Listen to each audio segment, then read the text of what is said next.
It just feels like someone's like skipping a rock across the water and you're on that rock. You're like skipping across it. It's the greatest feeling ever. The first time I remember Kai being in the water was as an infant. We'd take him to the beach and just dip him in and ride him around on the surfboard, and he loved it from the get-go. And the minute we put him in the water, it was like, oh my gosh, this baby became alive. Yeah, I think his first event was a keiki surf event. The parents are allowed to push the kids into the waves, so Martin was out pushing him into the wave and I was on the inside, you know, catching him, and then I'd kind of push him back out. So it was pretty exciting. Once you're hooked on surfing or windsurfing, just you want to sail, you know, and do it as much as you possibly can. Kai, from a very early age, decided he was going to be a water athlete, but he really has had that focus since he was really young. Main thing is he's focused, and Kai's an example of one that being raised on Maui and having windsurfers as his parents that also kite surf and longboard and everything, was exposed to all those sports from the very beginning, and is pretty darn good at all of them. That's what I want to stick to, because I want to get better at everything. I don't want to just be stuck on one thing, get good at everything.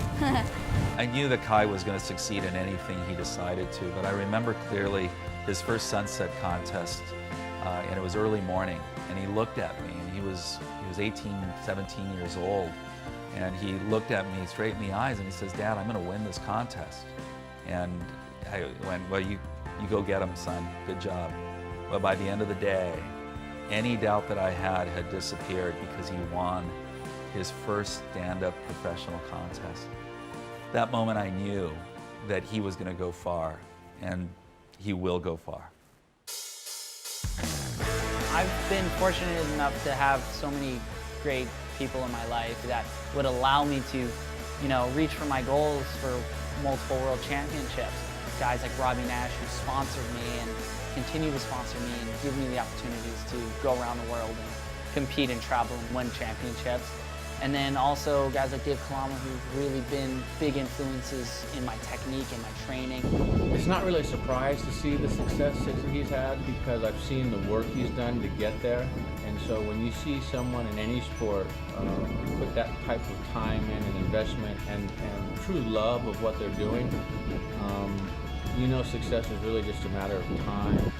I can't believe it's already been basically 5 years and all these things that have come together. You know, I've won in both disciplines of the sport, and it seems like yesterday I won my first event at Sunset Beach. And You know, I just came off of a major high at Jaws, you know, both switching between my stand-up paddleboard and then, you know, my normal prone gun, riding some really big waves. And for me, that's what really does it for me, and that's where I feel I really want to push my surfing. so it's cool because all the sports I do really benefit each other, and if I'm doing one, I never feel like I'm losing training somewhere else, because really it's all just coming together.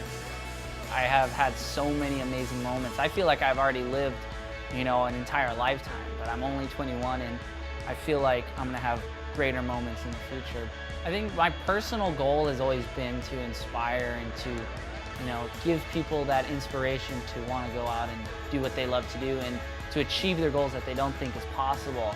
Kind of giving them a platform to realize that there's nothing that is impossible in this world. So, you know, go out there and be the best human you can be. And I think at the end of the day, if I can give that back, that'll be way better than all of my world titles or anything I've ever done, you know, all stacked together.